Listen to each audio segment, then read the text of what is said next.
Okay, so it says conditions obligating the fast. So under what? So there's conditions of the fast and conditions of obligation of the fast. They're not the same thing.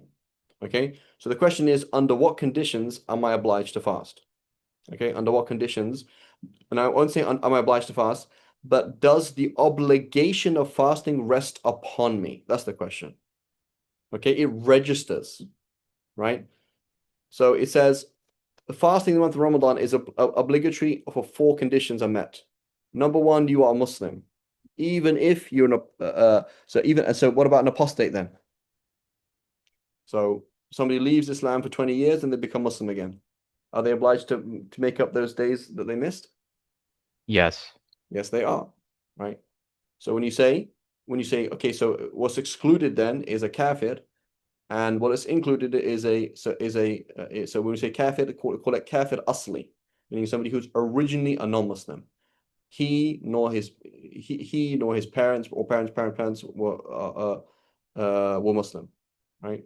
Neither his parents or anybody else. But if you or your parents were Muslims, then you're not considered kafir asli, you're considered murtad. You're considered an apostate. It's different. Mature, right? I guess we're all immature, so we don't have to fast. What does it mean?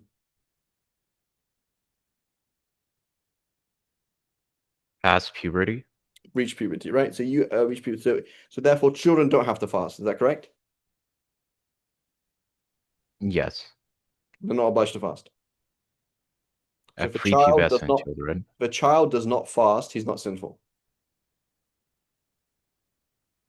If he's prepubescent, Hmm. yeah. He's not sinful. Okay, what if a prepubescent person killed somebody? Are they sinful? Um, yes. You're sin. So okay, so if you lie, whatever, no. So before puberty, nothing's obligatory for you, right? Before No, you but reach puberty, Sheikh, there's a difference between obligation and taking away the rights of someone else. that's true. But so the question is, on Judgment Day, will Allah ask that person, why did you kill somebody? The answer is no, because I killed that person when I was 10. Allah will not ask that person, right? Are there rights involved? Yes. Your 10-year-old killed that person. There's blood money that is due. That's true. So they can't do qisas, but somebody's rights have been taken away. So there are rights to be given. That's true, right? But in terms of moral obligation, is he sinful? No. So a child cannot be sinful for anything they do. They're not responsible for anything they do. But rights of other people, yes. Your child, for example, your 3-year-old broke one of the other toddler's toy. The toddler has a right to something, right? Toy's been broken. Right? So the child is not sinful, but the right still obtained. Sheikh, can I ask a follow-up? My mind is kind of blown here. Is that okay? Yes. So again, just repeating this because I'm in the US and you, mashallah, have left and gone to Malaysia, Mhm. but I'm in the US. Are you saying that like just so I understand this, nothing a child does before they reach puberty is punishable under Sharia? That is correct. So even if But go ahead. unfortunately, you do hear about stories in the US of t children killing other children. Yes. So if let's say a 7-year-old Muslim child kills a 6-year-old Muslim child or non-Muslim child, whatever, there will be maybe no punishment from Allah for what was done, but there would still have to be the legal proceeding. There's legal proceeding. And what does that mean? That means blood money. That's it. So the thing is also just understand murder. Like, how does murder work? Okay. You murder me and you say, hey, Mikhail, do you mind? He's like, no, I don't mind. Okay, done. So you're sinful for murdering me. They can take your life, but they just forgave it. Okay. So that was done. So now, like, where's the 25 years in jail? Like, nothing. Okay. So you just murdered me, though. So yeah, you murdered me. They have a right to have you executed, and they waived it. Okay, so that's that done. Now between you and Allah, you have to A, repent, and B, you have to do a kafara, you have to do an expiation for taking human life. Okay, so that's between you and Allah. There's two things between you and Allah. There's a kafara expiation that you have to do, and there is a for taking human life, and then a tawbah. So, but you've repented now. You've paid you've now done your expiation, and Mikhail and the whole family's forgave you, right? My big brother was like, Alhamdulillah, thank you, Sham, right? It was either me or you, right? And right, done. That's it. There's nothing more than that. So now we go to a child. A child, you cannot take a child's life for killing another child, but there is blood money. So what's going to happen is now his paternal uncles and the extended paternal family will pay the blood money, right, to the family of the child. Okay? Or they can, but it's their right and they could overlook it. And there's no kafara. The child does not have to do, because the child did not do a sin. Right? Does that make sense? Yes. Right. So the whole concept of like life imprisonment is actually very un-Islamic. It's not like prison can be used, like it can exist, but by default, it only has one particular thing in the Sharia, which is I owe you money and I can't prove that I don't have, like, you make the claim that I have the liquid assets to pay you, and I can't prove that I don't. So now I'm put in jail so I can prove that I don't. Right? That's a bit of a very particular scenario, right? But otherwise, jail is not a thing. Like, so execution is a thing, but jail is not a thing. It's not gonna, but jail is a major thing in the West, right? It's like a, money maker for many reasons, and it's a huge problem, right? But it's not a thing. Right? So going back to the child, there's rights that the family has over that family, but the child is not sinful, right? So now I say, here's a kid who was told to fast and he never fasted. Is he sinful? No. He was told to pray and he never prayed. Is he sinful? No. He used to lie. He used to do every single thing before that Allah subhanahu wa ta'ala has because why? He's a teenager. That's why. Right? So there's a stage where you're insane. A toddler is like insane. They're not really sane. And then there's a stage like 7, 8, 9, 10, like you're fully here. Right? I'm talking to you and you understand exactly what I'm telling you to do, and you are not doing it. Right? But that's teenager. Teenager is 7, 8, 9, 10, 11, 12. That's teenager.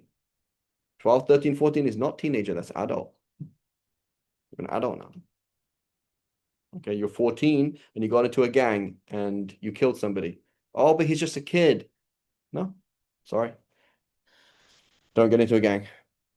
Right? So can you see how right wing that sounds? That would resonate with a redneck, right? He'd be like, yeah, kill him. That's it. But and so we are kind of right wing in some ways, right? We should never accept to be categorized in their way of looking at things, because with certain things we're right, certain things we're left, certain things they're totally crazy, and it's not as simple as anything. But there's many things about Islam that's very right wing, right? And there's a whole TV program of this ages ago, like 20 years ago, I think there was an interview with Texan converts to Islam, like a whole group of them, and they're like total like rednecks and who become Muslim. Like, yeah, makes total sense to us, right? Okay, so mature. So now here's a question. If my child is not obliged to fast, am I obliged to make my child fast? No. The answer is yes. Okay, so your teenage meaning for us meaning 7, 8, 9, 10. Okay, that age, he's old enough, right? From the age of 7, plus he's capable, right? He's a healthy kid. He has enough fat stores to make it through the day. Okay? Fantastic. You are obliged to make him fast. Okay? You're obliged to make him fast in the Shafi school. Okay? So now, do I have to make my teenager fast?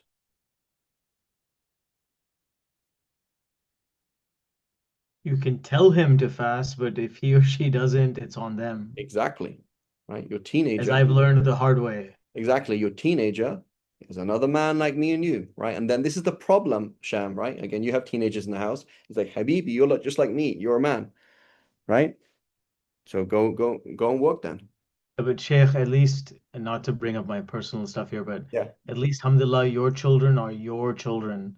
My stepchildren don't want to listen to their mom, who is Muslim, or me. This brother, I don't know if you know him, Dawood. He's in the Brentwood community, Badr. Dawood. He's from Nicaragua, and so he was, Oh, I know you him. know him, right? So he grew up in Oakland, I think it was, and he had all these ideas that I'm gangster, gangster kind of thing, right? So his dad was like, okay, you know what gangsters do? And he's like, what? And his dad pulled out a knife on him. He's like, this is what gangsters do. Do you like a knife in your face? How does it feel? And Oh you're like, oh, gosh. So it's like the dad's like, stuck it to him. Like it's like you want to play the game. This is the game. So this is the problem with teenagers. It's like I don't want to go to school. Don't go to school. Don't worry. You can go and work in a mine. That's what your granddad did. Your granddad was in a mine from the age of 12 to the age of 16, and he died at 25 because of lung cancer. And you go and work in a mine. Go ahead. Like life is too easy. That's what it is. So then they sit around like doing nothing. It's like, dude, just go and fail at school. And then when you're 26, 27, you don't have a degree and you've been working and you're fed up with working in McDonald's and you decide to get a degree and now you're going to work really, really hard, you're going to go and do it, right?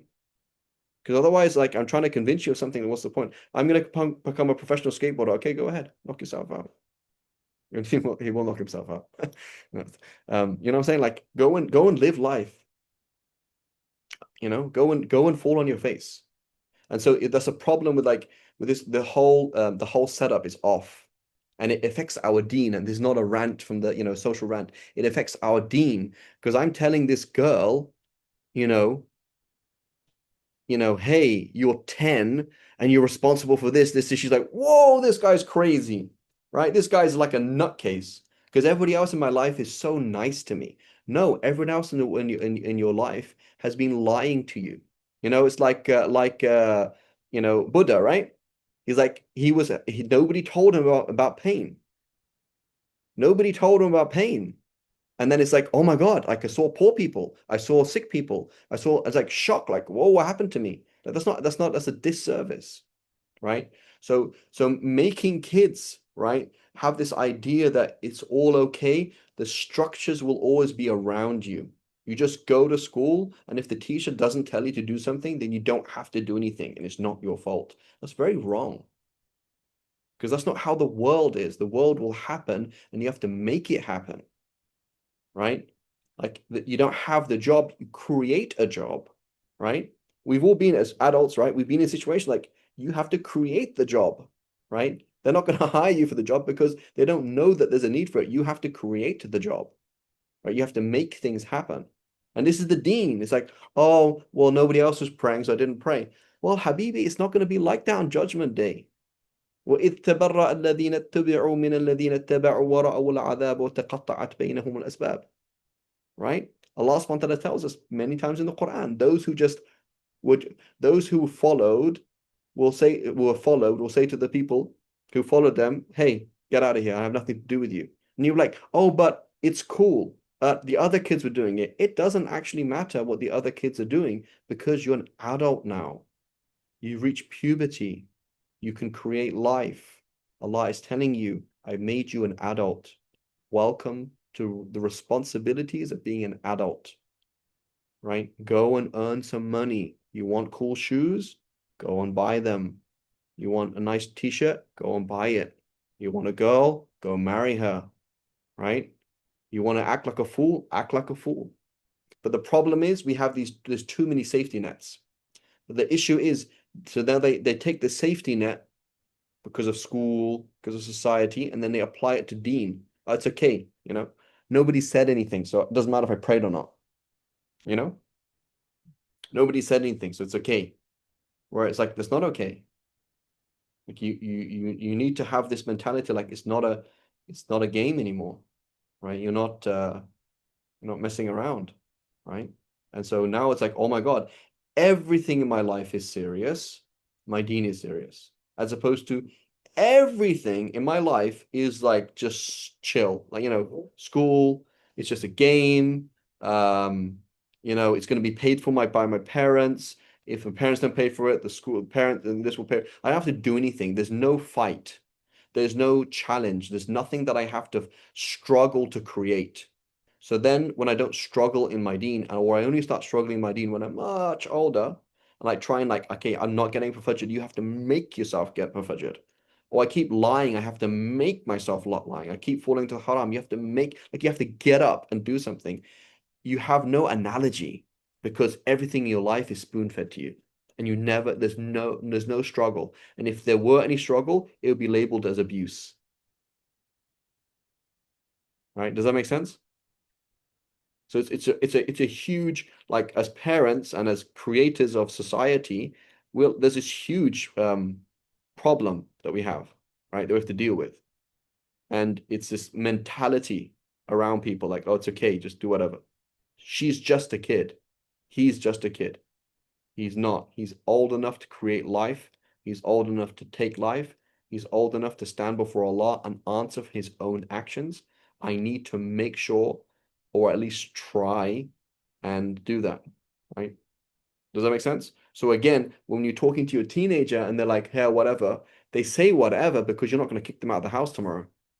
That's why. And if you did kick them out of the house at 14, they'd be like, I don't want to do, go talk to the teacher. I don't want to do and go talk to the police, and everything would be fine. Whereas in the real world, that's not the case, right? In the real world, it's like that's not a real thing. That's a new creation that we've had. Does that make sense? And that new creation is right is actually harmful. Does that make sense? Yes. Right. And subhanAllah, just as an analogy, one of my teachers, he said this, my teachers, he showed me this book. He said, look, I have this book is for 4 volumes. He said, the first 2 volumes I bought with my own money. And the second 2 volumes was given to me. He said, look inside them. The first 2 volumes full of notes. Like he studied that book with a lot of detail. Look at the last 2 volumes, nothing. See the difference in the barakah? Right. So the Prophet ﷺ said the best rizq that anybody ever consumed was the amal was from the sweat of their brow, right? And Sayyidina Dawood alayhi salam used to eat from the sweat of his brow, like he used to work, right? So here's this teenager, look, this 14-year-old looking at you like, my dad is insane. My dad's a weirdo. You know, he's like lecturing me the whole time. He's like, dude, that's because you're gonna go and sit down and eat from my charity because you can't be bothered to work. And you're going to go and sit on a couch that was I paid for, and no one's going to kick you out because I can't kick you out because it's illegal, right? Whereas it would be good for you to do that. There was this film, what's it called? Iron Will or something like that. Iron Will, I think it's called, or Will of Iron or something like that. Where this kid he has to do this like going like on this trip on this like on the sled like for like miles and miles and with this dog whatever, and so he makes the decision, I'm going to do this. So then he's like his uncle or kind of a friend of the family says like, are you going to do this? So, yeah. So you're going to do it? So yeah. So it's going to be really, really hard, you know that? So yeah, I know. So then what does he do? It's like he's in like, I don't know where he is, somewhere in Canada or Alaska or something like that. He kicks him out of the house and pushes him in the snow and says, spend the night outside tonight. Like the point is, out of affection for you and care for you, I'm making your life hard. Because if you can't deal with one night in the snow, you're not going to deal with it on that trip. Right? You're not going to survive. Right? So basically we are ruining our kids, and we have to be loving, caring, but they need to understand the gravity of existence. And when we take away that gravity, it's a huge problem. And so that's why we train them from the age of 7, 8, 9, 10, 11, 12. You got to fast, Habibi. You got to get used to it because tomorrow you're going to be fasting by yourself. And you know what? Mommy and daddy might not be around as long as you would hope them to be around, right? It's a reality, right? And so there's a huge benefit for them to speed up and their maturity as much as possible, right? And make them create systems, lead the prayer, the Quran class, lead the Quran class, right? If there isn't something, create it, do it, right? Make the lunch, make the food, find out what's wrong with the roof, find out what's wrong with the car, check the tires, Like, don't things are not just done for you, because that's not how it will be on Judgment Day. You need to make it done. You need to make it happen, inshallah. No worries, inshallah. Okay. Sallallahu alaihi wa sallam Muhammad wa ala alihi wa sahbihi wa sallam. Assalamu alaikum wa rahmatullahi wa barakatuh.